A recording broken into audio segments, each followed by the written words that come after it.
British সংবাদ মাধ্যম বিবিসির বিরুদ্ধে ইসরায়েলের পক্ষে প্রচার চালানোর অভিযোগ করেছেন সংবাদ মাধ্যমটির শতাধিক কর্মী। এক খোলা চিঠিতে ১৬০ জন কর্মী সহ আরও ৩০০ গণমাধ্যম কর্মী প্রতিষ্ঠানটির বিরুদ্ধে ফিলিস্তিন বিরোধী বর্ণবাদ এবং ইসরায়েলি পক্ষপাতিত্বের অভিযোগ এনেছেন।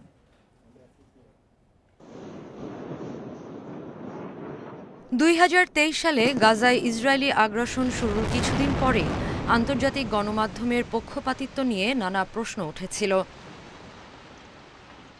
এবার এক খোলা চিঠিতে গাজা যুদ্ধ ইস্যুতে বিবিসির বিরুদ্ধে অভিযোগ করলেন সংবাদ মাধ্যমটির শতাধিক কর্মী এবং আরও ৩০০ গণমাধ্যম কর্মী। বিবিসির শীর্ষ নেতৃত্বকে অভিযুক্ত করে তারা বলেন, ইসরায়েল বিষয়ক প্রতিবেদন প্রকাশে প্রতিষ্ঠানটি সেন্সরশিপ আরোপ করছে।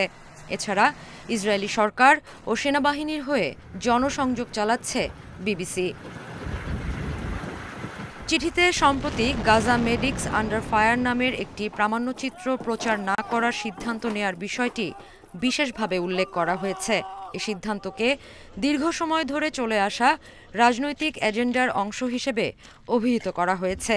তাদের মতে, গাজা সংক্রান্ত খবর প্রকাশের ক্ষেত্রে বিবিসির ফিলিস্তিন বিরোধী অবস্থান বেশ স্পষ্ট।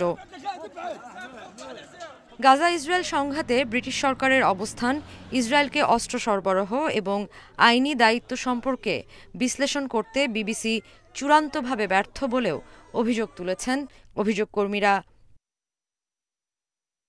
অভিযোগকারী কর্মীরা আরও বলেন, বিবিসির সম্পাদকীয় সিদ্ধান্তগুলো ক্রমেই বাস্তবতার সঙ্গে অসামঞ্জস্যপূর্ণ হয়ে উঠেছে। এসব সিদ্ধান্ত শ্রোতাদের চাহিদা পূরণে নয়, বরং রাজনৈতিক উদ্দেশ্য বাস্তবায়নের জন্য নেওয়া হচ্ছে বলে অভিযোগ তাদের। চিঠিতে নিজেদের পরিচয় গোপন রেখেছেন বিবিসির কর্মীরা, তবে বেশ আলোড়ন তৈরি করেছে এই খোলা চিঠি। Sadia Afrin, independent news.